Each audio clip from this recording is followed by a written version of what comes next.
much control when a kid first comes along. And, you know, I guess in especially long course triathlon racing, you can have a plan, sure, and absolutely you need a plan, but you also need to be pretty flexible for when things don't go the way that you did plan. And I think it teaches you that. It teaches you resilience. Yeah. So I guess that in those sort of respects, that's where I see the crossovers. Definitely. Plus just being fit and, you know, helping all the other things. get through life. And I'm a big fan, even though I forget sometimes, and I just need a few people to remind me just how important it is mentally and physically to be exercising and getting that fresh air.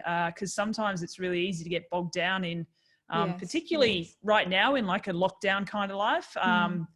Yeah. So I know that, and I've learnt that from sport my entire life, not just triathlon.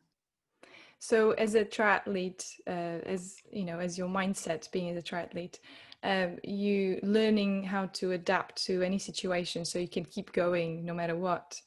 It's so related to triathlon. I think that's what I learned as well from triathlon. But I think it's what's happening now. You know, the lockdown is do we adapt to the situation as well? You know, how do we carry on doing exercise? How do we carry on looking after ourselves mentally, physically? And I think this sport really teaches us, I think, a very, very good lesson in life that you can't, even if you plan, you can't really control the situation totally, I think.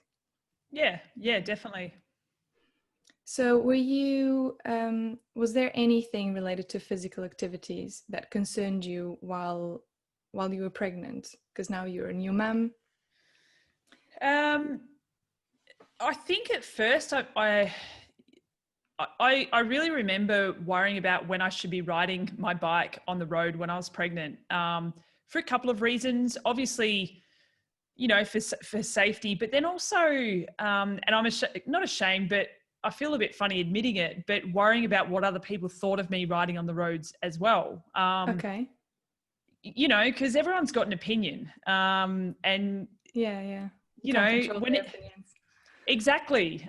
What's that saying that what people think about you is none of your business, because you can't control their opinions. And I need to remind myself of that daily, but you know, easier said than done.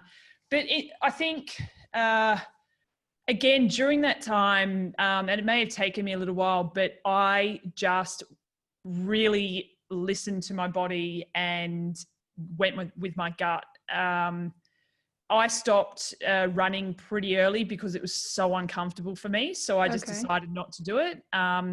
I couldn't tell you how many weeks I was when I got off the bike outside. But again, that was probably I went from riding on the road to just riding on bike paths, and then just riding on the wind trainer indoors. And even that became too uncomfortable. So most of what I would do was swimming and walking. But even towards the end, walking was, I'd go for a walk and I'd just be in pain the rest of the day. So it would wipe me out in terms of trying to get work done, because I'd just be a mess. So I thought I was going to be this, you know, amazing pregnant triathlete, like some of the people that we see out there. But for me, it just didn't work. And but I got over that really quickly. I thought I'd really struggle with it. But I think I learned that it's okay to listen to your body. It's obviously telling me something. So I spent a lot of time eating chips and gravy and being okay with it.